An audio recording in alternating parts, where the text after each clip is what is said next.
My husband stood in court and demanded half of everything I built. He called it fair. So I handed the judge one envelope. She didn't rule, she laughed. The gavel's crack was supposed to sound like finality, but in my husband's ears, it was a starting pistol. He straightened the lapels of his $5,000 suit, a suit I'd paid for, and addressed the crowded courtroom with the smug, practiced grace of a man who believed he'd already won. "Your Honor," Dante announced, his voice rich and deep, the same voice that had once charmed me into paying off his student loans. "After years of supporting my wife's ambition, of being the bedrock upon which she built her empire, I believe it is only fair that I finally get to enjoy the fruits of our labor." He paused, letting his eyes sweep over his cheering section, his mother, his brother, his smirking sister-in-law. "I intend to live off her fortune." The crowd on his side of the aisle rippled with laughter. I saw Ashley lean into his mother, Laverne, and whisper, loud enough for me to hear, "He's going to take her for everything she has." I didn't flinch. I didn't object. I simply sat there at the defendant's table, my hands folded neatly on the polished wood, wearing a shade of ivory my mother-in-law had always detested. Inside, a cold, serene clarity had settled. 5 years of marriage, of being treated as a wallet with a heartbeat, had crystallized into this single moment. As the amused murmur died down, I stood. My chair scraped softly against the floor, a small sound that somehow cut through the room. All eyes turned to me. "Your Honor," I said, my voice steady and calm, "I have no desire to argue with my husband's storytelling abilities. He has always had a vivid imagination." I reached into my briefcase and withdrew a thick yellow manila envelope, sealed and heavy with consequence. I walked to the bench and handed it to the bailiff. "However, before you consider his request for half of my company and lifetime alimony, I would like to submit this into evidence." I leaned forward slightly, my words a whisper meant for the judge alone, yet perfectly captured by the microphone. "Please check the date on the signature on page 18, Your Honor, and compare it to the date on the photographs in Exhibit B." Judge Mercer, a stern woman who had seen every flavor of divorce drama, opened the envelope with deliberate slowness. The rustle of paper was the only sound in the suddenly silent room. Dante shifted, his confidence wavering for the first time. His lawyer, a shark named Cohen, frowned. They had thought they'd covered every base, hidden every skeleton. They thought I was bluffing. The judge found page 18. She peered at it, then reached for the clipped stack of photographs. She looked from the document to the images, her stern expression shifting to one of incredulity. Then she did something I had never seen in a courtroom. She threw her head back and laughed, a dry, harsh bark of disbelief that echoed off the wood-paneled walls. She wiped a tear from her eye, her gaze landing on Dante with withering pity. "Mr. Vance," she said, her voice laced with mockery, "are you absolutely certain about the statement you just made regarding your unwavering support and your fidelity to your wife?" Dante turned the color of a ghost. The arrogance drained from his face, leaving behind a raw, terrified pallor. He knew. In that instant, he knew that I knew everything. The envelope on the judge's desk wasn't just paper, it was a guillotine, and he had just laid his own head on the block. To understand the sheer audacity of his performance, you have to understand where we began. 5 years ago, I was not Nia Vance, CEO of Jenner, a biotech titan. I was Nia, a doctoral candidate living on ramen and ambition, spending 18-hour days in a university lab that smelled of chemical hope and desperation. Dante was what he grandly called a pre-revenue investor, which was a fancy term for unemployed with champagne tastes. I remember the day the dynamic was set in stone. I'd been scrimping for 6 months to save a moving fund, dreaming of escaping our cramped studio with its symphony of rattling pipes.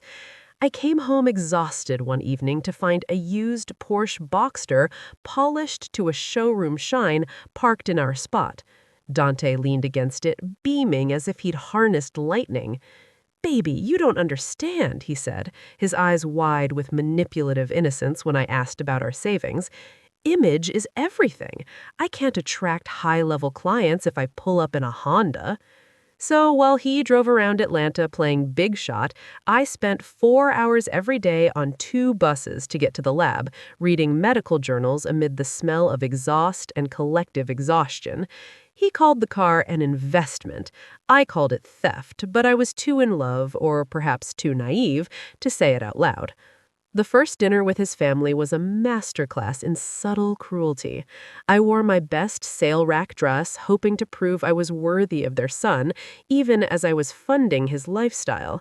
Ashley, his brother Jamal's wife, opened the door, her eyes performing a swift, dismissive inventory of me. Over dinner, Jamal asked about my work. I spoke passionately about my gene therapy research, the grant proposals, the potential to cure rare diseases. For a moment, I felt proud.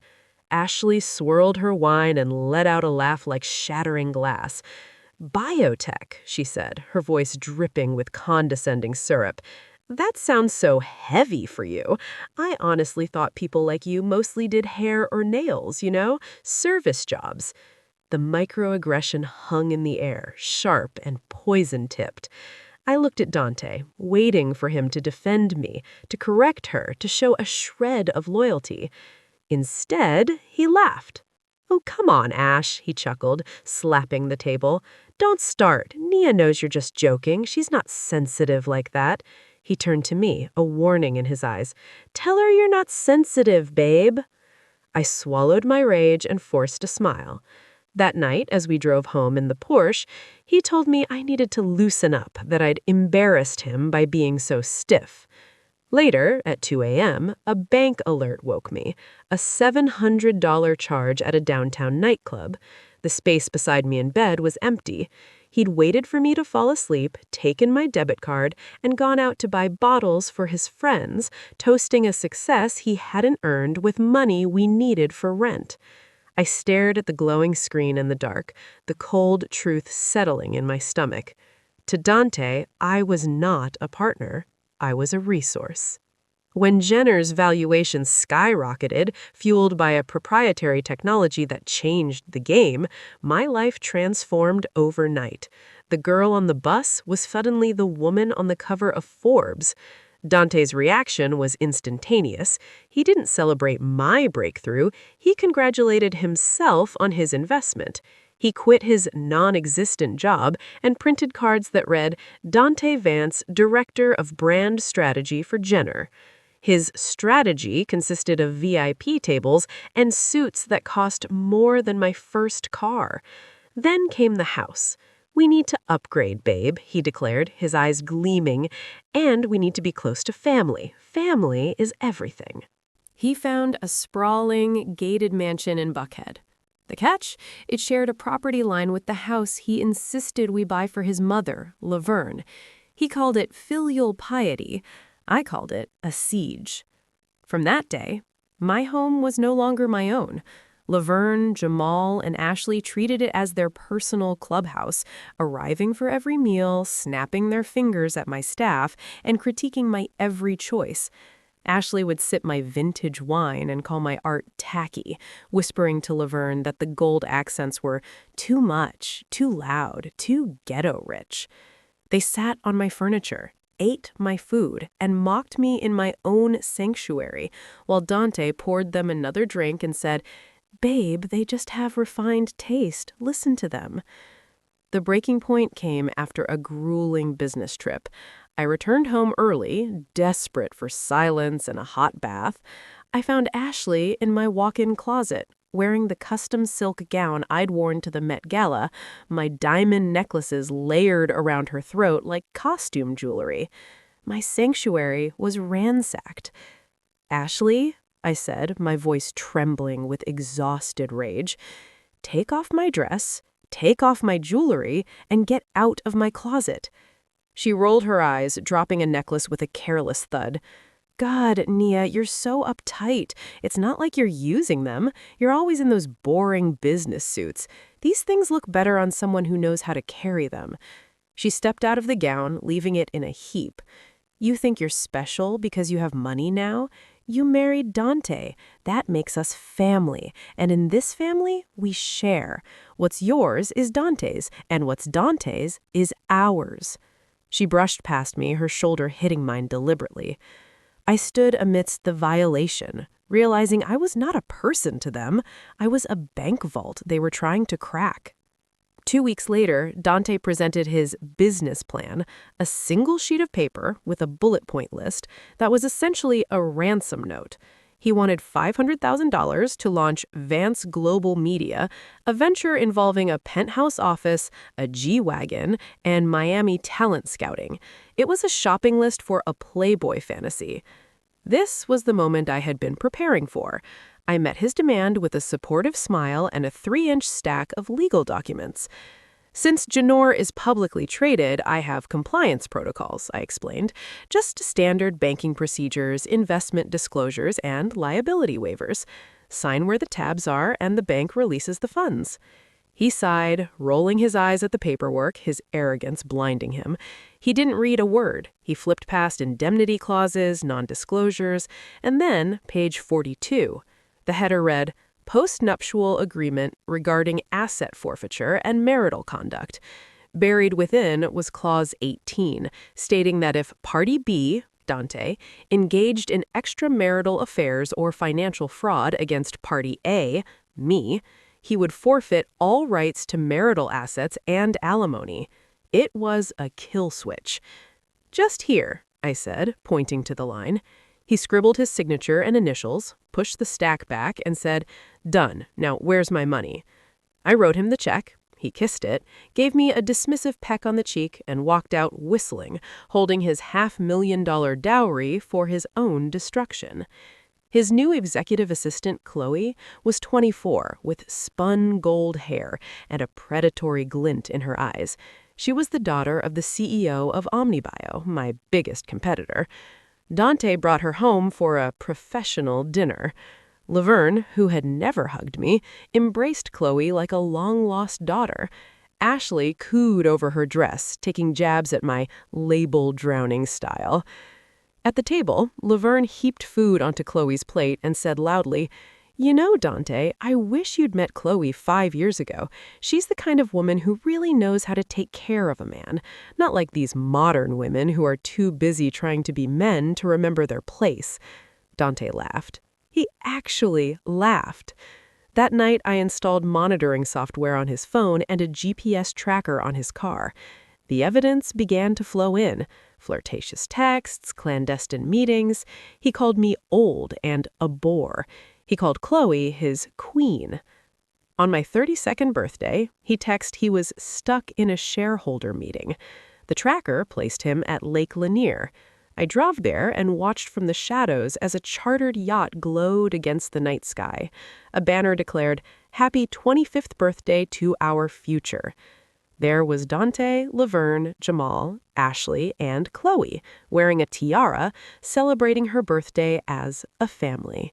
Under a firework display I was paying for, Dante dipped Chloe and kissed her passionately. I took photographs, my heart encasing itself in ice. This was no longer just personal betrayal, it was a corporate one. Chloe wasn't just after my husband, she was after my empire. And Dante was her willing pawn. I set a trap. I left a folder labeled Project Ether, Confidential, in my home office safe. I knew Dante's ego. I changed the safe's code. He tried his birthday, his mother's, then, with a smug smile, input 042299, Chloe's birthday. The safe opened. I watched via hidden camera as he photographed every page of the fabricated dead-end formula I'd created, a chemical dead end designed to sabotage any lab that tried to replicate it. He texted Chloe, "I got it. We're rich, baby." The final act of their farce came when I checked myself into the hospital, feigning exhaustion. Dante didn't visit.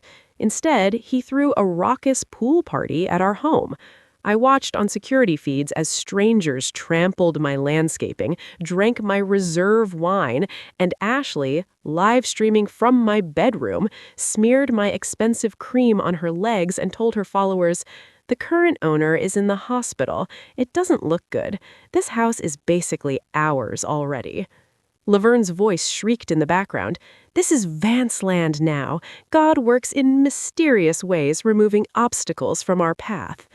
They were celebrating my potential demise as a real estate opportunity. I returned home and endured their escalating invasion. Chloe moved into the guest house, ordered my chef to throw out my food, and had my prized rose bushes cut down. The final straw was when she kicked my golden retriever, Baxter. "Get out of my way, you mangy beast. We're getting rid of this thing tomorrow." Something in me snapped. The frail facade vanished. I stood, my full height intimidating her. "You will apologize to him," I said, my voice lethally calm, "or you will be on the street tonight." For the first time, she saw the CEO, the woman who built an empire. She stammered an apology, the power shift palpable. At the Janor Charity Gala, Ashley accidentally spilled an entire glass of red wine down the front of my white gown. The crowd gasped. Dante chuckled, putting his arm around Ashley. "You have to forgive my wife. She's so clumsy. Honey, maybe you should go change. You're embarrassing yourself." I walked to the stage, the stain like a scarlet letter on my chest. I took the microphone and announced a personal donation of $1 million to a shelter for victims of financial and domestic abuse. "No woman," I said, staring directly at Dante, "should have to tolerate disrespect in her own home." The applause was thunderous. Dante's smile died. He realized the money I'd just pledged was money he considered his. The next morning, I locked him out of all our financial accounts. He discovered this at a jewelry store, trying to buy Chloe an $80,000 engagement ring. His cards were declined, one after another. I watched the scene via store security as Chloe's adoration turned to venom. "You're a joke," she spat, storming out. That evening, Dante summoned his family for an intervention in my living room. Laverne paced before me. "A man is the head of the household," she lectured. "You are emasculating him. You need to transfer 50% of your company shares to Dante tonight. He needs his own wealth to lead." Jamal and Ashley chimed in, calling me selfish, tired, old. "Without Dante," Ashley smirked, "you'd just be a lonely, bitter old maid sitting on a pile of money." I looked at them, these parasites who contributed nothing, and felt the last thread of obligation sever. "Get out of my house," I said. When they threatened and blustered, I simply repeated, "If you want a war, you've got one. But remember, I don't lose." He filed for divorce first, accusing me of adultery and mental cruelty, demanding $50,000 a month in support and exclusive use of the mansion. It was Chloe's move, a desperate, aggressive play. I gave him exactly what he asked for. I packed my bags and left for a secret penthouse. Then, from my new command center, I canceled every utility and service on the property. At 6 a.m. the next day, the power died, the water stopped, the internet went dead. Repossession trucks arrived to take his cars. I watched the live feeds as the Vance clan, trapped in the dark, sweltering mansion, descended into panicked, thirsty chaos. Chloe screamed about the lack of shower. Laverne wailed about the spoiling food. Dante stood before an empty, warm refrigerator and whispered, "I don't know. I really don't know." In the settlement meeting, Dante and his lawyer demanded $100 million, the house, and reinstated credit lines, threatening to smear me and crash Janor's stock if I refused. I sat in silence, letting their threats hang in the air until their confidence curdled into anxiety. My lawyer simply said, "No." We walked out. Which brought us back to the courtroom, to the envelope, to the judge's laughter. The video evidence played on the screen for all to see.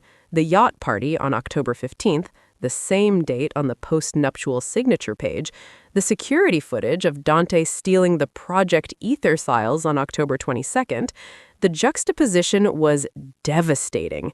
Judge Mercer's laughter was the sound of his world ending. As she finalized her ruling, awarding me everything and leaving him with nothing but debt, the doors opened. 3 detectives walked in. They weren't there for the divorce. They were there for the confession he'd signed in that stack of papers, the affidavit admitting to unauthorized access and intent to distribute trade secrets. The handcuffs closed around his wrists with a metallic finality. As he was led away, Laverne collapsed in a dead faint. Ashley and Jamal tried to flee but were blocked by the bailiff. Chloe, seeing the disaster, had already slipped out, only to be arrested at her father's estate and disowned in the same hour. The fallout was absolute. Jamal and Ashley were sued for every cent of the money Dante had funneled to them. They lost everything, moving into a cramped apartment across town. Laverne, after a real stroke, ended up in a state-funded nursing home. Chloe traded her couture for a prison jumpsuit orange. And Dante, I saw him once on a jailhouse feed, trying to call his family from a payphone. His mother couldn't answer. His brother's number was disconnected. He hung up and stared at the cinder block wall, the king of his new 6-by-8-foot castle. Now I stand on the terrace of my Napa Valley vineyard, a glass of deep Cabernet in my hand. The sun sets over the rolling hills, painting the sky in victorious shades of gold and purple. The wine tastes like justice. Dante had vowed to live off my fortune for the rest of his life. In a twist he never imagined, he does. For the next decade, he will reside in a federal correctional institution funded by the substantial taxes paid on my earnings. He is living on my dime. The accommodations are just not what he had in mind. Let this be a lesson to anyone who mistakes kindness for weakness, who sees a strong woman as a stepping stone. We know how to build empires, and we know exactly how to demolish those who try to claim them. We don't just survive betrayal, we outgrow it, and we thrive in the light they tried to steal. I took another sip of the Cabernet, letting the quiet of the vineyards settle into my bones. The silence here was a living thing, rich and deep, not like the hollow, echoing quiet of that Buckhead mansion after the circus had finally left. That silence had been filled with ghosts of whispered insults and the phantom clink of their glasses. This silence was peace, earned and absolute. The cleanup in the months following the courtroom was meticulous and, I admit, deeply satisfying. It wasn't just about reclaiming assets, it was about erasing their stain. The Buckhead mansion was the first to go. I didn't step foot in it again. My team of realtors, lawyers, and designers handled everything. Every piece of furniture they'd touched, every rug they spilled on, every gaudy trinket Laverne had brought over to improve the aesthetic, it was all sold at auction or donated. The house itself was stripped back to its bones, professionally cleansed, and put on the market. It sold to a quiet tech family from Seattle for a sum that made even my accountant blink. The money was funneled directly into the women's shelter I'd pledged to, creating an endowment that would bear my name, not Vance. A clean, permanent break. With the financial and legal wreckage cleared, I turned my full focus back to Janor. The stock dip following the initial scandal was sharp but brief. Once the full story emerged, not as a salacious divorce tale, but as a narrative of corporate espionage thwarted by a savvy CEO, the rebound was staggering. The board, who had watched the drama with nervous tension, now viewed me with something akin to reverence. I had not only protected our intellectual property, I had weaponized it against a competitor. The Project Ether trap had worked perfectly. OmniBio's attempt to synthesize the compound resulted in a spectacular, contained lab explosion that set their research back years and triggered an SEC investigation. Their stock plummeted. Ours soared. I used the momentum to push through a daring new pipeline for pediatric rare diseases, the work that had driven me into the lab in the first place. The NIA grant, born from the ashes of their greed, was now funding the very futures they tried to steal. My personal life, for the first time in years, became my own. I traveled, not for merger talks, but for me. I spent a month in Kyoto during cherry blossom season, learning the meditative art of ikebana. I trekked through Patagonia, the physical exertion scouring away the last residues of emotional fatigue. I reconnected with old friends from my doctoral days, the ones who had faded away during the Dante years, unable to stomach the spectacle. We laughed over cheap wine, not the $1,000 bottles Dante favored, and the conversations were about ideas, not appearances. I also started dating again, cautiously. Not the glittering, empty suits from charity galas, but interesting men I met through shared passions. A conservation biologist, a sculptor who worked with reclaimed metal. It was light, fun, and entirely on my terms. There was no pressure to build a brand or entertain a family. It was simply about connection, or the pleasant lack thereof. News of the Vance diaspora trickled into my security team's occasional reports, not because I was obsessed, but because it was prudent to monitor potential liabilities. Jamal and Ashley's marriage, built on a foundation of shared avarice, didn't survive the poverty. They divorced acrimoniously, battling over the few remaining IKEA plates in their rented apartment.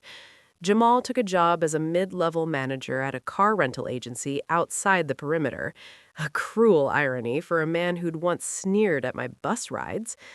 Ashley, her social capital obliterated, moved back to her hometown in Alabama, where, my report dryly noted, she was experiencing some difficulty adjusting to the expectations of local society. Laverne lingered in the state nursing home. My one visit had been closure enough.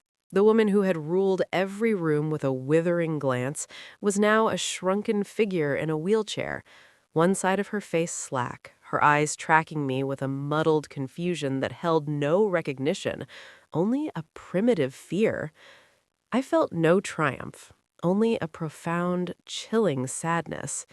The institution she'd built of family loyalty and status had collapsed on top of her. I made sure her bills were paid through a discreet, anonymized trust, not out of kindness, but because I refused to let her become a story that could ever be twisted into my neglect. She was a neutralized problem, nothing more.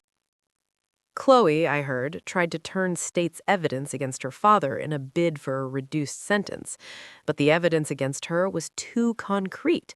She was convicted of conspiracy and received 3 years. Her father, battling lawsuits from shareholders and the federal government, cut her off completely. The last photo in the file was a grainy mugshot, the spun gold hair a dull straw, the practiced innocence in her eyes replaced by a flat, hard resentment. She was a footnote. And Dante. Dante was the silence. He took a plea deal, 8 to 10 years for corporate espionage and fraud, avoiding a longer trial that would have exposed even more of his petty thefts. He was transferred to a medium security facility in South Georgia. I never responded to the single letter he managed to send, forwarded by my lawyer. It was full of the same practiced, manipulative language. Apologies that blamed stress, claims of being lost, nostalgic references to our early days that never existed as he described them. It ended with a request, of course, for me to send books to the prison library. I had Richard's office send a standard cold acknowledgement of receipt with no further action. The library, I decided, could survive without my charity. A year after the divorce was final, I found myself in Atlanta for a major medical conference. After giving my keynote on the future of ethical gene editing, I felt a strange pull. I dismissed my driver and took a walk. I didn't realize where my feet were carrying me until I stood before the old, modest apartment building near the university, the one with the rattling radiator, our first home. I looked up at the window of the studio we'd shared. A young man with dreadlocks was practicing a saxophone, the notes drifting down, raw and hopeful. I stood there for a long time, watching the ghost of my former self rush out that door, late for the bus, a backpack heavy with journals and dreams. That girl had been so fiercely bright, so determined to believe in the goodness of her own heart, and by extension, the hearts of others. Dante hadn't just taken my money, he tried to extinguish that light, to convince me that my worth was transactional, that my ambition was a cold flaw, and my success was his to curate. He had failed. The realization wasn't a fiery burst of pride, it was a simple, solid fact, as foundational as the earth beneath my feet. He had failed. The light hadn't gone out, it had hardened into a laser, and I had used it to cut him out of my life with surgical precision. I turned from the old apartment and walked back toward the gleaming towers of the new Atlanta, my Atlanta. My phone buzzed. It was Richard. "The final lien on the Napa property is cleared. It's completely, irrevocably yours, as is everything else." "Thank you, Richard," I said, my voice calm. I ended the call and looked at the skyline, at the building that housed Genor's soaring headquarters. Mine. Not Orr's. Mine. The story, I knew, had leaked in fragments to the press. It had all the elements of a modern myth: the brilliant, wronged wife, the gold-digging husband, the spectacular fall. I'd been approached by publishers, Netflix producers, talk show hosts. I declined them all. My victory wasn't a story for their consumption. It was a private architecture, a life rebuilt according to my own blueprint. Back in Napa, as another sunset bled across the sky, I made a decision. I called my head of security. "The periodic reports on the Vances," I said, "you can discontinue them, effective immediately." There was a brief pause. "Are you sure, Miss Vance?" "I'm sure," I said. "They are no longer relevant to my future." That was the true end. Not the judge's gavel, not the slamming of a cell door, but my conscious choice to stop bearing witness to their ruin. Their punishment was to live in the world they had made, a small, mean, and impoverished world. My privilege was to forget them. I planted a new section of vines the following week, a temperamental, elegant Pinot Noir clone. The vintner told me it would need careful tending, a delicate balance of stress and support to produce its best fruit. As I worked the soil with my own hands, feeling the cool earth under my nails, I thought about balance. The universe, in its own chaotic way, had restored mine. It had taken my trust and returned resilience. It had taken my love and returned a vast, uncluttered peace. It had taken 5 years of my life and given me back myself, refined, tempered, and unassailably strong. Sometimes, late at night, I would walk the rows of vines under a blanket of stars. The quiet was so profound, I could hear the sap moving in the plants, a slow, persistent whisper of growth. In those moments, I would think of the woman in the ivory suit in the courtroom, the one who had handed an envelope to a bailiff and changed the trajectory of her life with a whisper. I felt no hatred for the past, not anymore. It had become simply the ground from which I now grew. Dante's boast echoed back, not as a taunt, but as the punchline to a joke he never understood. He got his wish. He was living off my fortune, in a manner of speaking, and I was finally, gloriously, living free of him.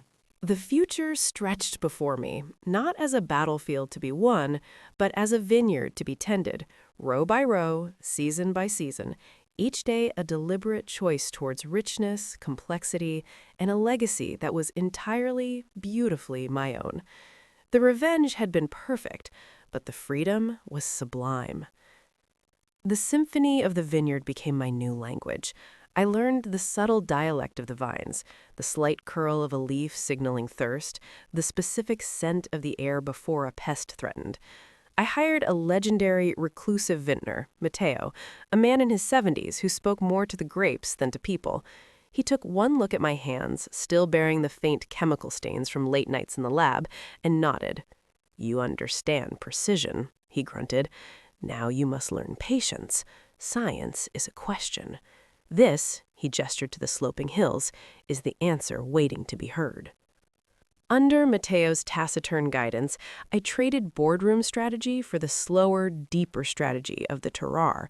It was here, with the sun warming my back and dirt ingrained in my skin, that the final, lingering echoes of the past truly faded. The calculated maneuvers, the hidden cameras, the legal chess, they belonged to a different woman in a different life. That woman had been necessary, she was a fortress I had built under siege, but the siege was over. A year into my Napa life, an invitation arrived, not to a gala or a summit, but to a small, prestigious gathering of scientists and philosophers in the Swiss Alps. The theme was the ethics of creation. My name was on the short list of speakers not as a CEO, but as Nia, the researcher behind the Genor Core gene editing platform.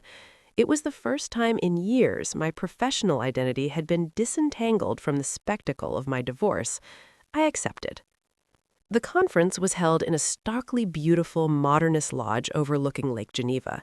The air was thin and sharp. On my first morning, during a coffee break, a man approached me. He was tall, with the relaxed posture of someone who spent more time observing than speaking. "Dr. Vance," he said, his accent a soft British lilt. "Leo Thorne. I've followed your work on targeted delivery systems. It's elegant. I was wondering if you'd spare a few minutes to discuss the cytokine problem in non-viral vectors." There was no glance at my left hand, no flicker of recognition from tabloid headlines, just pure, unadulterated professional curiosity. We talked for an hour, scribbling on napkins, debating kinetics. Leo was a biomedical engineer from Cambridge, in the middle of a year-long sabbatical to write a book. He was brilliant, divorced amicably years ago, and his world was made of ideas, not appearances. We had dinner that night, and the conversation flowed from science to history to the absurd difficulty of finding good jazz in the Alps. It was the most uncomplicated connection I'd felt in a decade. With Dante, every interaction was a transaction, a performance. With Leo, it was simply an exchange. We spent the week of the conference in deep dialogue, and when it ended, he said, "I'm driving through Tuscany for the next month. I hear the wine is terrible. You should come and give me a professional opinion." I laughed, a real, unguarded sound that surprised me. I said, "My professional opinion is that you're a terrible liar." But I went. Tuscany was a dream of sun-drenched hills and ancient stone. We stayed in a converted monastery, and for the first time, I wasn't Nia Vance, the cautionary tale or the triumphant billionaire. I was just Nia. We argued about Renaissance art, got lost on winding dirt roads, and spent an entire afternoon in silence, reading in a sun-drenched courtyard. He knew about my past, it was impossible not to, but he never asked for details.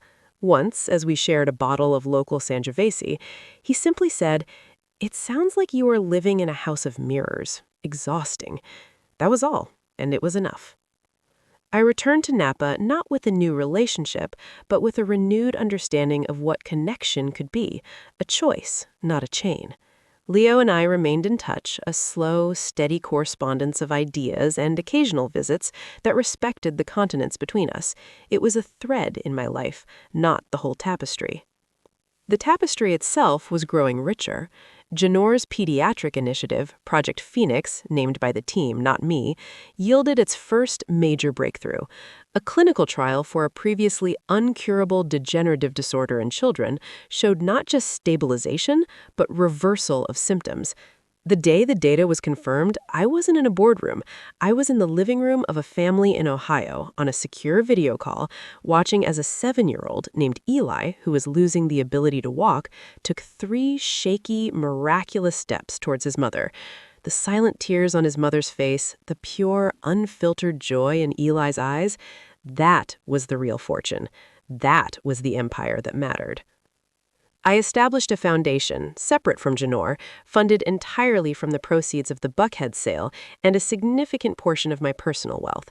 The NIA Foundation focused on 2 pillars: funding for early career women in STEM from underrepresented backgrounds, and legal aid for victims of financial abuse.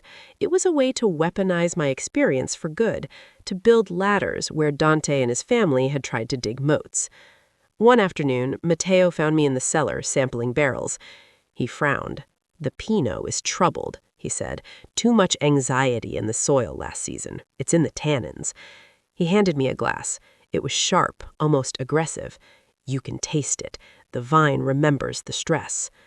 I swirled the wine, inhaled, sipped. He was right. "Can we fix it?" I asked. He shrugged. "We can blend, we can wait, or," he said, looking directly at me, "we can accept that this vintage has a different story to tell. Not a bad one, just a true one." I thought of the sharp, defensive woman in the courtroom, the one forged in betrayal. She was my troubled vintage. I couldn't erase her, nor did I want to. She had protected the core, but she didn't have to define the final blend. "Let's let it be," I said. "We'll bottle it separately, limited release. Call it Resilience." Matteo almost smiled. A good name, truthful. The past, I realized, was not a ghost to be exorcised, but a rootstock. It was the deep, sometimes bitter foundation from which the current growth drew its character. I stopped trying to forget the bus rides, the stolen savings, the cruel laughter at the dinner table. Instead, I placed them in the narrative of my life where they belonged, as the difficult, necessary soil. Years flowed like a smooth, deep river. Janor thrived under the leadership of a brilliant COO I promoted, allowing me to step further back into a visionary role. The vineyard produced award-winning wines, the Resilience Pinot becoming a cult favorite for its complex, bold character. Leo and I continued our transatlantic friendship, a steady, warm presence. Then, on a crisp autumn day, exactly 7 years after the divorce, a different kind of letter arrived. It was from the Georgia Department of Corrections. Dante Vance was being released on parole. My heart did not race. My breath did not catch. I felt a mild, distant curiosity, like hearing news of a storm in a country I no longer visited. My security team, kept on retainer for executive protection, gave me a succinct briefing. He had served 7 years of his 8-year minimum. He had been a model inmate, taking courses, working in the library. He had no family to return to. Laverne had passed away in the nursing home 2 years prior. Jamal had relocated out of state and wanted no contact. Ashley was on her 3rd marriage, living in Florida. Chloe had served her time and vanished, likely under a new name. Dante would be released to a halfway house in Atlanta with a job secured as a data entry clerk for a plumbing supply company. His parole officer was a no-nonsense former Marine. He would be required to pay restitution to me, a nominal sum from his meager wages, for the rest of his life. I filed the report away. I felt nothing resembling pity. He was a stranger who had once been a catastrophic error in my judgment. His freedom was irrelevant to my world. A month later, I was in New York for a foundation gala. As I was leaving the hotel, a figure caught my eye across the bustling street. He was thinner, his posture defeated, his once expensive hair cut short and practical. He wore a cheap, ill-fitting suit. It was Dante. He was handing out flyers for a discount furniture store, his eyes downcast, avoiding contact. He looked middle-aged, worn, and utterly ordinary. Our eyes met for a fraction of a second across the river of taxis and people. There was no shock of recognition in his gaze, only a dull, automatic flinch before he quickly looked away, turning his shoulder as if to make himself smaller. He was ashamed, not of what he had done to me, I understood, but of being seen in his current state. The peacock had been plucked bare. I didn't stop. I didn't cross the street. I simply continued to my waiting car, a smooth, silent electric vehicle. As the door closed, shutting out the city's noise, I realized the final, unexpected gift he had given me. Not revenge, but indifference. The sight of him had evoked less emotion than seeing a forgotten acquaintance. The chapter was not just closed, the book had been archived. That night, back at my apartment overlooking Central Park, I poured a glass of my own Cabernet. I thought of the journey, from the hopeful student on the bus, to the betrayed wife in the courtroom, to the woman sipping wine in the quiet dark. The arc was complete. The next morning, I received a call from the foundation. A young woman named Chloe, a different Chloe, a wonderful coincidence, had just been awarded our flagship scholarship. She was the first in her family to attend college, a brilliant mind from Detroit who wanted to develop affordable water purification technology. In her interview video, she said, "I read about Dr. Vance, not the gossip, but the work. She built a bridge. I want to walk across it."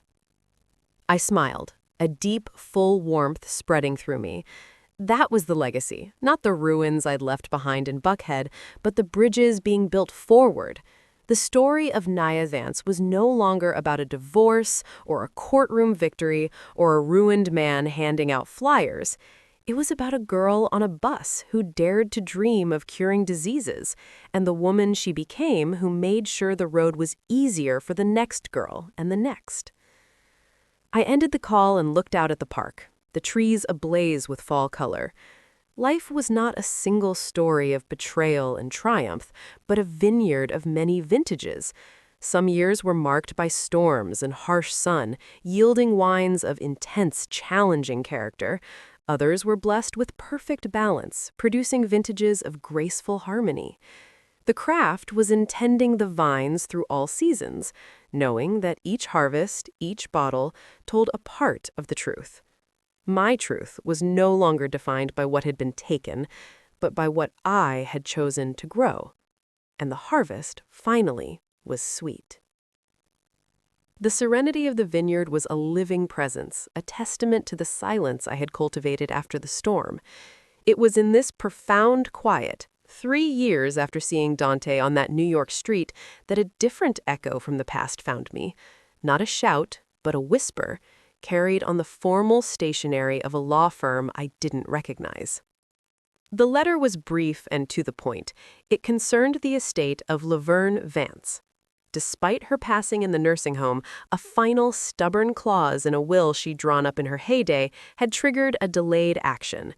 Upon the sale of a certain parcel of land adjacent to the old Buckhead property, land that had been in the Vance family for generations and which Dante had been forced to liquidate to pay his legal debts, a small locked safe deposit box was to be opened.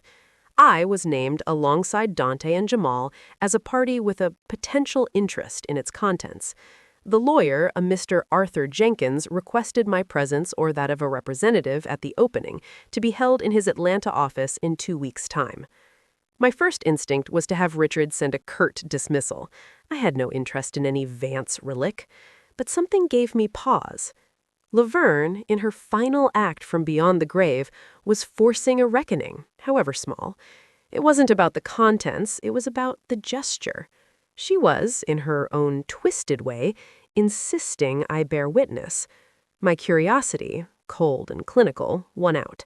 I would not go myself, but I would send eyes.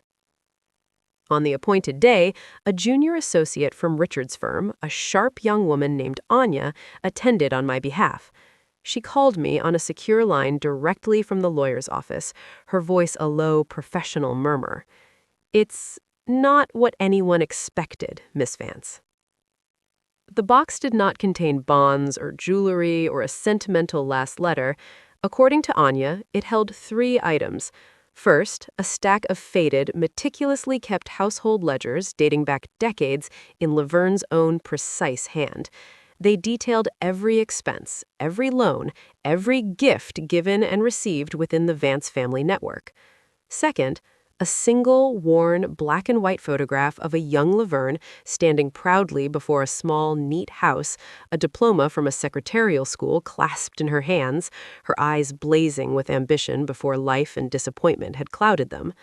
The third item was a sealed envelope, yellowed with age, addressed simply, "For the one who ended up with everything." Mr. Jenkins is insisting, based on the wording of the will, that this envelope is intended for you. Dante is here. He looks unwell. He's arguing that it's his by right. Jamal did not appear. I listened, the connection crackling slightly with the distance between Napa and Atlanta. The theatrics of it were so like Laverne. Even in death, she was staging a scene, forcing a confrontation over scraps. The ledgers were a poison pill, a record of the transactional misery she had nurtured. The photo was a glimpse of the woman she might have been. And the envelope, a final cryptic shot. "Open it," I instructed Anya. "On speaker. Let him hear."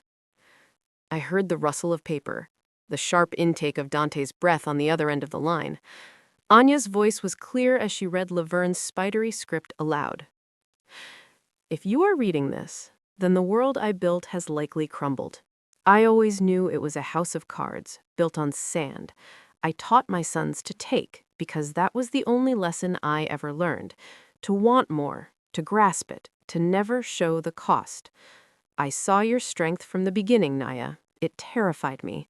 It was a mirror held up to our own hollow core. My contempt for you was never about who you were, but about what you revealed us to be. Beggars at a feast we could never earn. The ledgers are not for you to use, they are for you to understand. The cancer was in the roots long before you arrived. The photograph is to remind you that I, too, was once a girl with a dream, before I chose the easier, uglier path of living through others. You won. Not just the money, but the freedom. I hated you for it. But in this last, honest moment, I am forced to admit a sliver of something like respect. You broke the cycle in my family. You were the fire we all needed, even if it consumed us. Do not waste your victory on looking back. This box is your burial ground for us. Bury it and forget. Silence hung on the line, thick and heavy. Then I heard Dante's voice, broken and thin, a ghost of its former booming confidence. That's it? That's all she left? Some apology to her? His words dissolved into a wet coughing sound that might have been a sob. Mr. Jenkins, Anya said, her tone shifting to cool authority, my client has witnessed the contents. We have no claim to any physical items. You may dispose of them as you see fit in accordance with the will. She paused. Is there anything else? The lawyer murmured something, and Dante could be heard arguing weakly, but the energy was gone. The performance was over, and there was no audience left to play to. No, Anya said to me. That concludes the matter. Thank you, Anya. Please bill my office for your time. I ended the call and walked out onto the terrace. The sun was setting, painting the vineyards in long golden shadows. Laverne's letter was the last twisted piece of the puzzle sliding into place. Her confession changed nothing, yet it explained everything. The jealousy, the pettiness, the relentless pressure on Dante to be a provider he could never be, it was all the flailing of people who knew, deep down, that their entire value system was a sham. I had been the inconvenient truth personified. Her command, bury it and forget, was unnecessary. I had already begun to forget. But her offering, the ledgers of misery, the photograph of lost potential, was a fitting epitaph. It allowed me to close the book not with the heat of anger, but with the cool understanding of an anthropologist studying a failed civilization. The following spring, Resilience, that first troubled Pinot Noir, sold out its limited release. A renowned critic in a glowing review wrote, "This is not an easy wine. It is challenging, complex, with a gripping tension that resolves, surprisingly, into a finish of profound grace. It tastes of survival and the wisdom that comes after." I shared the review with Matteo. He read it, grunted, and handed it back. "He is not entirely a fool," he said before turning back to his vines. That was the final lesson the land taught me. The vines that had struggled the most, that had endured the harsh season, often produced the most interesting, layered fruit. It wasn't about erasing the struggle, it was about integrating it into the character of the final product. My life, myself, was that final product. I continued to run the foundation, to advise Genor, to walk the rows with Matteo. Leo and I met in Lisbon for a long weekend, and over grilled sardines and vinho verde, we talked not of the past, but of a speculative physics theory he was obsessed with and a new rootstock I was considering for the North Slope. It was easy. It was present. One evening, I hosted a small dinner at the vineyard for the heads of the various research teams funded by my foundation. They were young, brilliant, diverse, their minds crackling with ideas that would shape the future. As laughter and passionate debate filled the room, as I listened to a young chemist from Ghana explain her novel approach to battery storage, I felt a swell of something so profound it almost brought tears to my eyes. It was not pride exactly, it was fulfillment. This was the ecosystem I had built. This was the true fortune. Later, alone under a blanket of stars, I raised a glass to the sky, not in toast, but in quiet acknowledgement. To the girl on the bus, to the woman in the courtroom, to the vintner on the terrace. They were all me, a continuous thread woven through time, stronger for every twist and turn. Dante's boast in that courtroom a lifetime ago now seemed like the punchline to a cosmic joke. He had wanted to live off my fortune, and in his pathetic, constrained way, he did. I had wanted a life of meaning, of creation, of peace, and I was living it, down to my very bones. The story was truly over, not with a bang or a whisper from the grave, but with the gentle, perpetual sound of growth, of vines reaching for the sun, of ideas breaking new ground, of a heart, once fortified against the world, finally open to its quiet, endless beauty. The revenge had been perfect. The freedom had been sublime. But this deep, abiding, and generative peace, this was the masterpiece. The masterpiece of peace was not a static painting to be hung and admired, but a living garden that required tending. The revelation from Laverne's safe deposit box had been the final weeding of the old, bitter roots. What grew in their place was a clarity so potent it felt like a new sense. I began to dream in equations and sun-drenched rows of grapes, no longer in courtrooms or gilded, mocking laughter. My sleep was deep and silent. One morning, I woke with a solution to a protein folding problem that my research team at Genor had nagged over for months. It came not from a lab bench, but from the pattern of frost on my window pane, a crystalline structure that spoke its logic to my rested mind. I called the lead researcher and dictated the idea. Her stunned silence followed by an excited, "That's it, Naya! That's it! My God!" was a sweeter reward than any stock dividend. The vineyard, too, began to teach me softer lessons.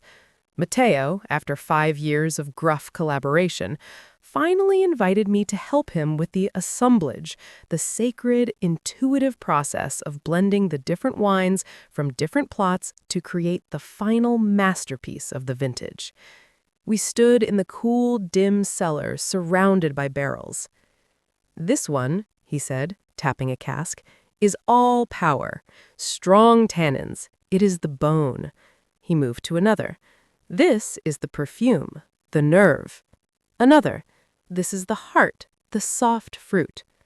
He handed me a thief and a series of glasses. "You must listen. They must talk to each other. The balance is not in the numbers, it is in the silence between the sips." For hours, we sipped, mixed, spat, and sipped again. I closed my eyes, shutting out the world, focusing only on the landscape unfolding on my tongue. The powerful one alone was brutish. The perfumed one was flighty. The fruity one was simple. But a touch of perfume lifted the power. A backbone of tannin gave the fruit gravitas. It was a symphony, and I was learning to be the conductor. When we finally arrived at a blend that made Matteo nod once, sharply, I felt a creative joy I hadn't known since the early, pure days of my doctoral work. I was building something beautiful, not in reaction to anything, but as a pure act of creation. This sense of creation bled into everything.